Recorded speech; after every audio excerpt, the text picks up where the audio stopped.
Notre maître Ayoub alayhi salam habitait dans un village nommé Al-Bataniya, l'un des villages de la région de Hawran, situé entre la ville de Damas et Azri'at, actuelle Dara'a, en Jordanie. Allah Ta'ala avait accordé à notre maître Ayoub alayhi salam de vastes terres, des sols fertiles, la santé, l'argent et beaucoup d'enfants. Il était de ceux qui étaient riches, comme c'est le cas de certains prophètes. Notre maître Ayoub alayhi salam remercie Allah pour ses bienfaits. Il était aux côtés des gens pour les consoler dans leurs difficultés. Il était bienfaisant, miséricordieux envers les miséreux. Il prenait en charge les orphelins et les veuves.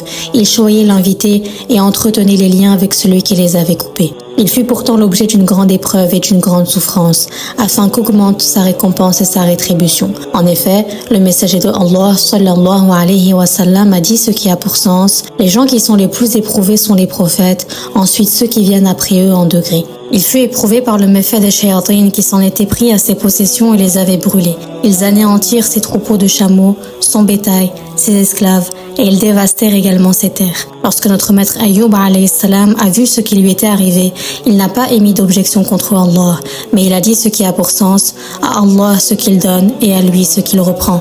Il est celui à qui appartient toute souveraineté et à lui la louange en toute situation. Les shayatines s'en étaient pris également aux enfants de notre maître Ayoub alayhi salam. Ces enfants résidaient dans le palais de leur père et vivaient de la subsistance que Allah Ta'ala leur accordait. Le palais trembla au point que ses murs se fissurèrent et finirent par s'écrouler. Tous en moururent, aucun ne resta vivant.